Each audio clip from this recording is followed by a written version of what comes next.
অসমত হিন্দু বাংলাদেশীৰ আগমন হ'ব পাৰে নে নোৱাৰে অসমত বাংলাদেশীৰ আগমন ঘটিব পাৰে নে নোৱাৰে অবৈধ বাংলাদেশীৰ আগমন ঘটিছে নেকি অসমলৈ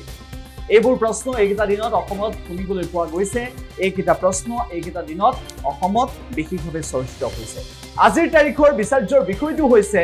যিটো সময়ত ভাৰত বাংলাদেশ সীমান্তৰ কটকটীয়া সুৰক্ষাৰ প্ৰশ্নটো বিভিন্নজনে উত্থাপন কৰিছে সেই সময়ত বাংলাদেশীৰ প্ৰৱেশ হ'ব পাৰে নেকি তাক লৈ শংকা কৰিছে কেউতেভাৱে বাংলাদেশৰ যি অগ্নিগৰ্ভ পৰিস্থিতি সেই পৰিস্থিতিৰ পিছত বাংলাদেশৰ পৰা কোনো লোক অসমলৈ আগমন ঘটিব পাৰে নেকি এই সন্দৰ্ভত অখিল গগৈ বক্তব্য ৰাখিছিল যে বাংলাদেশৰ পৰা কোনো কাৰণতে কোনো আহিব নোৱাৰে বাংলাদেশৰ পৰা কোনো কাৰণতে কোনো আহিব নোৱাৰিব এই ক্ষেত্ৰত চৰকাৰে ব্যৱস্থা ল'ব লাগিব অখিল গগৈ মন্তব্য কৰিছিল ইয়াৰ সমান্তৰালভাৱে আমি আপোনালোকক এবাৰ জনাব বিচাৰিছো যে এই বাংলাদেশী প্ৰসংগত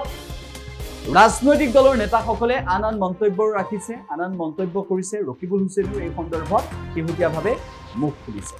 লগতে আমি আপোনালোকক জনাব বিচাৰিছো যে অসমত বাংলাদেশীৰ যদি প্ৰৱেশ ঘটে অগ্নিগৰ্ভ বাংলাদেশৰ পৰিস্থিতিৰ মাজত যদি বাংলাদেশীৰ প্ৰৱেশ ঘটে তেনেহ'লে সেই অসমৰ যি বাংলাদেশীৰ বিৰুদ্ধে আন্দোলন হৈছিল অবৈধ বিদেশীৰ বিৰুদ্ধে যি আন্দোলন হৈছিল অবৈধ নাগৰিকৰ বিৰুদ্ধে যি প্ৰতিবাদ হৈছিল যি আন্দোলন হৈছিল যি আন্দোলনক বিশ্বই স্বীকৃতি দিছিল সেই আন্দোলনৰ গুৰুত্ব নাইকিয়া হৈ পৰিল গতিকে এই ক্ষেত্ৰত বাংলাদেশী যাতে কোনো কাৰণতে অসমত প্ৰৱেশ কৰিব নোৱাৰে তাৰ বাবে সতৰ্ক হৈ থাকিব লাগিব ৰাজ্য চৰকাৰ আৰু ৰাজ্য চৰকাৰ সতৰ্ক হৈ থাকিবলৈ প্ৰতিগৰাকীয়ে দাবী উত্থাপন কৰিছে বাংলাদেশৰ পৰা যদি বাংলাদেশত হিন্দুৰ নিৰ্যাতন হৈছে তেতিয়াহ'লে সেই হিন্দুসকলৰ দায়িত্ব ভাৰতে গ্ৰহণ কৰিব নে নকৰে আমাৰ ৰাইজৰ দলৰ প্ৰথম স্থিতিটো হ'ল যে কেন্দ্ৰীয় চৰকাৰে বাংলাদেশত যাতে এজনো হিন্দু মানুহক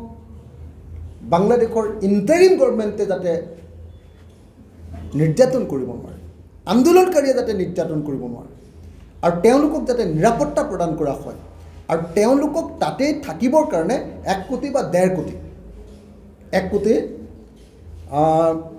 1 কোটি 70 লাখ বাংলাদেশী হিন্দু নাগৰিক তাত আছে সেই মানুহবিলাকক যাতে তাতে থাকিবৰ কাৰণে ব্যৱস্থা গ্ৰহণ কৰে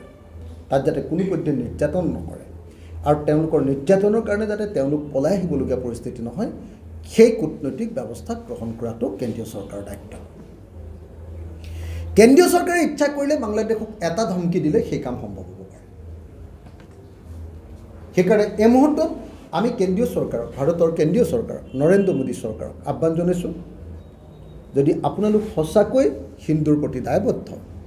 তেতিয়াহ'লে আপোনালোকে বাংলাদেশৰ এই ঘটনাৰ ওপৰত নজৰ ৰাখক আৰু বাংলাদেশৰ পৰা যাতে এজনো মানুহ পলাই আহিবলগীয়া নহয় স্থানচ্যুত হ'বলগীয়া নহয় নিজৰ যাতে পৰিয়াল পৰিজন আৰু সম্পত্তি যাতে এৰি থৈ পলাবলগীয়া নহয় তাৰ ব্যৱস্থা কৰক যিকোনো খবৰৰ বাবে যোগাযোগ কৰক 7099017330 আৰু 7099017110 নম্বৰত